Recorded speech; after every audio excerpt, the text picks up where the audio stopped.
Hello Keralam, sharing stories പോഡ്കാസ്റ്റിലേക്ക് സ്വാഗതം. നമ്മൾ ഈ ചാനലിൽ പുസ്തകങ്ങളെക്കുറിച്ചാണ് സംസാരിക്കുന്നത്. ഇന്നത്തെ നമ്മുടെ ഉള്ളടക്കം plotsformovies.com പിന്തുണയ്ക്കുന്നതാണ്. ഇതൊരു AI എനേബിൾഡ് ബുക്ക് ട്രെയിലർ പ്ലാറ്റ്ഫോമാണ്.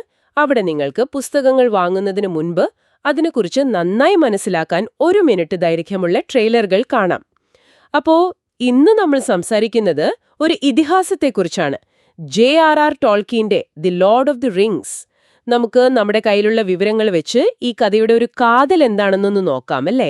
ഒരു മോതിരം, അതിനെ നശിപ്പിക്കാനുള്ളൊരു ദൗത്യം, പിന്നെ മധ്യഭൂമി, മിഡിൽ എർത്ത് എന്ന് പറയും, അതിന്റെ ഒരു ഭാവി തന്നെ നിർണയിക്കുന്ന ഒരു യാത്ര. തീർച്ചയായും. ശരിക്കും പറഞ്ഞാൽ ഇത് നന്മയും തിന്മയും തമ്മിലുള്ള ഒരു വലിയ പോരാട്ടമാണ്. അതിൻ്റെയെല്ലാം കേന്ദ്രമെന്ന് പറയുന്നത് സൗറോൺ എന്നൊരു ദുഷ്ടശക്തി ഉണ്ടാക്കിയ ഏകമോതിരം, ആ വൺ റിംഗ് ആണ്. One ring. അതെ, അത് ധരിക്കുന്നവരെ പതിയെ പതിയെ ദുഷിപ്പിക്കും. ലോകത്തെ മുഴുവൻ അടിമയാക്കാൻ കഴിവുള്ള ഒന്നാണത്. ഓഹോ. അപ്പോ അതിനെ നശിപ്പിക്കുക എന്നത് മാത്രമാണ് മിഡിൽ എർത്തിന്റെ ഒരു സ്വാതന്ത്ര്യത്തിന് ഒരേ ഒരു വഴി. കഥ തുടങ്ങുന്നത് ഷയർ എന്ന സ്ഥലത്താണല്ലേ? ഫ്രോഡോ ബാഗിൻസ്, പാവം ഒരു ഹോബിറ്റ്. അതെ, ഹോബിറ്റ്. അങ്ങേർക്ക് ബന്ധുവായ ബിൽബോയുടെ കയ്യിൽ നിന്നാണ് ഈ മോതിരം കിട്ടുന്നത്. പക്ഷേ അതിന്റെ പിന്നിലുള്ള ആ ഒരു ഭീകരതയൊന്നും അറിയില്ല ആദ്യം. ഇല്ല. പിന്നീട് ഗാൻഡാൽഫ്, ആ മാന്ത്രികൻ, വരുമ്പോഴാണ്. ഗാൻഡാൽഫ്. അതെ, ഗാൻഡാൽഫാണ് ഇതിന്റെ ഒരു ഭീകരമായ ചരിത്രം മനസ്സിലാക്കുന്നത്.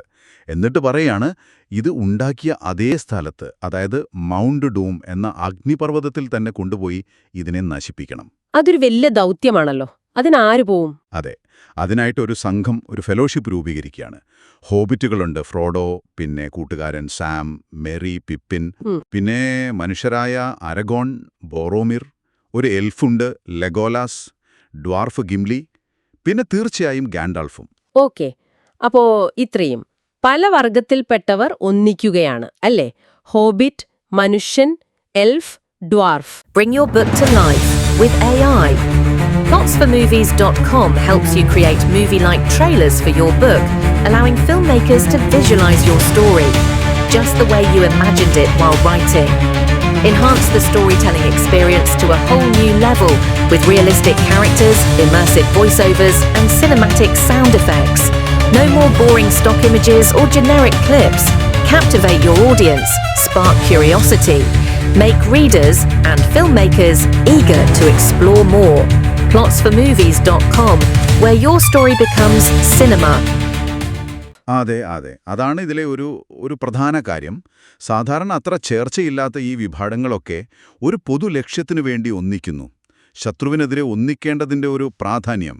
ശരി, പക്ഷെ ഈ ഒരുമ അധികകാലം നീണ്ടു നിന്നില്ലാന്ന് തോന്നുന്നു. യാത്രയിൽ പ്രശ്നങ്ങൾ ഉണ്ടാകുന്നുണ്ടല്ലോ. ഉണ്ടായി. യാത്ര ഭയങ്കര കഠിനമായിരുന്നു. മോറിയയിലെ ഖനികളിൽ വെച്ച്. അവിടെ വെച്ചാണ് ഗാൻഡാൽഫ് ഒരു ബാൽറോഗുമായിട്ടുള്ള പോരാട്ടത്തിൽ താഴേക്ക് വീണു പോകുന്നത്. അയ്യോ, അപ്പോ ഗാൻഡാൽഫ് പോയി. അതൊരു വലിയ ഷോക്കായിരുന്നു ആ ടീമിന്. പോരാത്തതിന് മോതിരം, അതിന്റെ ഒരു പ്രലോഭനം, അതിൽ ബോറോമിർ വീണുപോയി. ബോറോമിർ. അതെ, അയാൾ ഫ്രോഡോയെ ആക്രമിക്കാൻ വരെ ശ്രമിച്ചു. അതോടെ ശരിക്കും ആ സംഘം ചിതറി. അപ്പൊ പിന്നെ ഫ്രോഡോയും സാമും മാത്രമായി. ഫ്രോഡോയും വിശ്വസ്തനായ സാമും, അവർ രണ്ടുപേരും ആ മോതിരവുമായിട്ട് യാത്ര തുടർന്നു. മോർഡോറിലേക്ക്, ആ ലക്ഷ്യസ്ഥാനത്തേക്ക്. ശരി, അവിടെ കൂടെ പിന്നെ മറ്റൊരാൾ കൂടി എത്തുന്നുണ്ടല്ലോ, ഗോലം. ഗോളം, ഒരു വിചിത്ര ജീവി.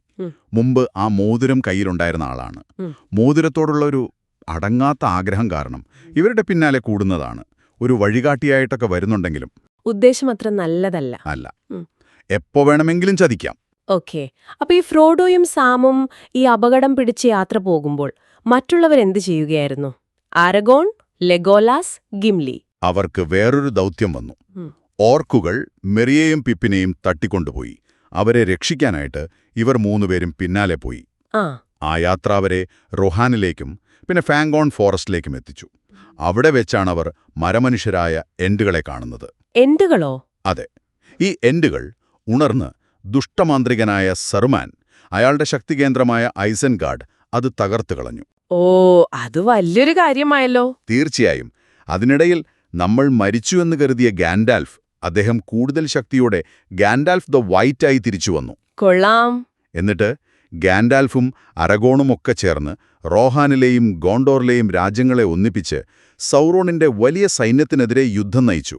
ഹെൽംസ് ഡീപ്പ്, മിനാസ് ടിരിത്ത്, അവിടെയൊക്കെ വലിയ യുദ്ധങ്ങൾ നടന്നു. ഇതൊക്കെ നടക്കുമ്പോ ശരിക്കും സൗറോണിന്റെ ശ്രദ്ധ അങ്ങോട്ട് തിരിയുകയാണല്ലേ, ഫ്രോഡോയുടെ യാത്ര കുറച്ചുകൂടി എളുപ്പമാക്കാൻ. അതെ അതെ, കൃത്യമാണ്. ആ യുദ്ധങ്ങളെല്ലാം ഒരു തരത്തിൽ ഫ്രോഡോയ്ക്ക് സമയം നേടിക്കൊടുക്കാനായിരുന്നു. മിഡിൽ എർത്തിന്റെ നിലനിൽപ്പിനു വേണ്ടിയുള്ള പോരാട്ടങ്ങളായിരുന്നു അതെല്ലാം. ശരി, അപ്പോ ഫ്രോഡോയുടെയും സാമിന്റെയും യാത്ര മോർഡോറിലേക്ക് അതെങ്ങനെയായിരുന്നു? വളരെ കഠിനമായിരുന്നിരിക്കുമല്ലോ. ഭയങ്കര കഠിനമായിരുന്നു. മോർഡോർ എന്ന് പറയുന്നത് ഒരു ഭീകര സ്ഥലമാണ്. വരണ്ടുണങ്ങിയ, വിഷം നിറഞ്ഞ ഒരു ശത്രുരാജ്യം. അതിന്റെ ഉള്ളിലൂടെയാണ് യാത്ര. കൂട്ടിന് ഗോളവും.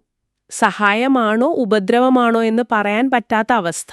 അതെ, പക്ഷേ അതിനേക്കാളൊക്കെ വലിയ പോരാട്ടം നടന്നത് ഫ്രോഡോയുടെ ഉള്ളിലായിരുന്നു. ആ മോതിരം, അത് പതിയെ പതിയെ ഫ്രോഡോയെ കാർന്നു തിന്നാൻ തുടങ്ങി, മാനസികമായിട്ടും ശാരീരികമായിട്ടും. ആ ഭാരം അല്ലേ? അതെ, ആ ഭാരം, ആ പ്രലോഭനം, അതിനെതിരെ പിടിച്ചു നിൽക്കാനുള്ളൊരു ശ്രമം. ഇവിടെയാണ് കഥയുടെ ഒരു വൈകാരികമായ തലം നമ്മൾ കാണുന്നത്.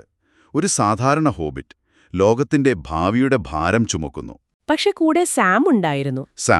സാമിന്റെ ആ സൗഹൃദം, ആ ധൈര്യം, അതില്ലായിരുന്നെങ്കിൽ ഒരുപക്ഷേ ഫ്രോഡോയ്ക്ക് ആ യാത്ര പൂർത്തിയാക്കാൻ പറ്റില്ലായിരുന്നു. സാം ഒരു താങ്ങായി നിന്നു. അങ്ങനെ ഒരുപാട് കഷ്ടപ്പെട്ട് അവരവസാനം ആ ലക്ഷ്യസ്ഥാനത്തെത്തി, മൗണ്ട് ഡൂം എത്തി. മൗണ്ട് ഡൂമിന്റെ ആ അഗ്നിപർവ്വതത്തിന്റെ വക്കിൽ. പക്ഷേ അവിടെ വെച്ച് ഏറ്റവും നിർണായകമായ ആ നിമിഷത്തിൽ മോതിരം ഫ്രോഡോയെ പൂർണ്ണമായി കീഴടക്കി. ഓ, അപ്പൊ നശിപ്പിച്ചില്ലേ? ഇല്ല. ഫ്രോഡോ പറഞ്ഞു, ഈ മോതിരം എന്റേതാണ്. അവനത് സ്വന്തമാക്കി. എല്ലാം തീർന്നു എന്ന് തോന്നിയ നിമിഷം. പിന്നെങ്ങനെ അത് നശിച്ചത്? അവിടെയാണ് ഒരു ട്വിസ്റ്റ്. അപ്രതീക്ഷിതമായി ഗോളം അവിടെ എത്തി. ഫ്രോഡോയുമായി ഒരു മൽപ്പിടുത്തം നടന്നു. ഗോളം ഫ്രോഡോയുടെ വിരലിൽ നിന്ന് ആ മോതിരം കടിച്ചെടുത്തു. എന്നിട്ടോ? ആ സന്തോഷത്തിൽ അവൻ ആ മോതിരവുമായിട്ട് ആ അഗ്നിപർവ്വത ലാവയിലേക്കു വീണു. അപ്പോ ഗോളമാണ് അവസാനം മോതിരം നശിപ്പിച്ചത്? ഒരു തരത്തിൽ പറഞ്ഞാലതെ. ഫ്രോഡോയുടെ ദൗത്യം പരാജയപ്പെട്ടെങ്കിലും ഗോളത്തിന്റെ ആർത്തി, അത് യാദൃച്ഛികമായി ആ ദൗത്യം പൂർത്തിയാക്കി. വിധി, യാദൃച്ഛികത എന്നൊക്കെ പറയാം. വിശ്വസിക്കാൻ പറ്റുന്നില്ല. മോതിരം നശിച്ചു, അതോടെ സൗറോണും തകർന്നു അല്ലേ? തകർന്നു. സൗറോണിന്റെ ശക്തി മുഴുവൻ ആ മോതിരത്തിലായിരുന്നു. അത് നശിച്ചതോടെ അയാളുടെ രൂപമില്ലാതായി. മോർഡോർ തകർന്നു വീണു. തിന്മ പരാജയപ്പെട്ടു. അപ്പോ യുദ്ധം ജയിച്ചു, അരഗോൺ രാജാവായി. അതെ, മനുഷ്യരുടെ യുഗം ആരംഭിച്ചു. ഗോണ്ടോറിന്റെയും അർണോറിന്റെയും രാജാവായി അരഗോൺ. ഹോബിറ്റുകൾ ഷയറിലേക്ക് തിരിച്ചുപോയി. അവിടെയും ചെറിയ പ്രശ്നങ്ങളൊക്കെ ഉണ്ടായിരുന്നു, സറുമാന്റെ ആളുകൾ കാരണം. പക്ഷെ അത് നമ്മുടെ ഈ 4 ഹോബിറ്റുകൾ തന്നെ പരിഹരിച്ചു. പക്ഷെ ഫ്രോഡോ, അയാൾക്ക് എന്തുപറ്റി? എല്ലാം കഴിഞ്ഞിട്ടും ഒരു വിഷാദം പോലെ. അതെ, ആ മോതിരം കൊണ്ടു നടന്നതിന്റെ ആ മുറിവുകൾ, അത് ശാരീരികം എന്നതിനേക്കാൾ മാനസികമായിരുന്നു. ആ ഭാരം അയാളെ വിട്ടുപോയില്ല. അതുകൊണ്ട് അവസാനം ഫ്രോഡോ, ഗാൻഡാൽഫിനും ബിൽബോയ്ക്കും പിന്നെ പ്രധാനപ്പെട്ട എൽഫുകൾക്കുമൊപ്പം മിഡിൽ എർത്ത് വിട്ട് അമർത്യതയുടെ നാടുകളിലേക്ക്, അൺഡൈയിങ് ലാൻഡ്സിലേക്ക് ഒരു യാത്ര പോയി, ശാന്തി തേടി. അപ്പോ കഥ അവിടെ തീരുകയാണ്, ഒരു പുതിയ യുഗം തുടങ്ങുന്നു. പക്ഷെ ആ യാത്രയുടെ ഓർമ്മകൾ, ഭാരങ്ങൾ ചിലരെ വിട്ടുപോകുന്നില്ല. അതെ, അതാണ് വലിയൊരു കാര്യം നമ്മൾ ഇതിൽ നിന്ന് മനസ്സിലാക്കേണ്ടത്. ഒരു വലിയ ലക്ഷ്യം, അത് നമ്മൾ നേടിയാലും ആ ലക്ഷ്യത്തിലേക്കുള്ള യാത്ര നമുക്ക് നൽകിയ അനുഭവങ്ങൾ, മുറിവുകൾ, അതിൽ നിന്ന് പൂർണ്ണമായ ഒരു മോചനം കിട്ടുമോ? ഫ്രോഡോയുടെ അനുഭവം കാണിക്കുന്നത് ഒരുപക്ഷേ ഇല്ല എന്നാണോ? ആ യാത്രയുടെ അടയാളങ്ങൾ നമ്മളിൽ എപ്പോഴും ഉണ്ടാവാം. നിങ്ങൾ ഇതിനെക്കുറിച്ച് എന്ത് ചിന്തിക്കുന്നു? ഇത് തീർച്ചയായും ആലോചിക്കേണ്ട ഒരു കാര്യമാണ്.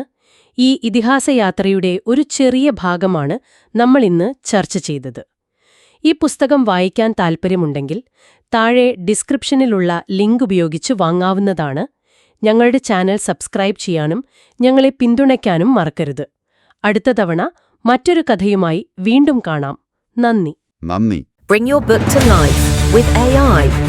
Plotsformovies.com helps you create movie-like trailers for your book, allowing filmmakers to visualize your story just the way you imagined it while writing.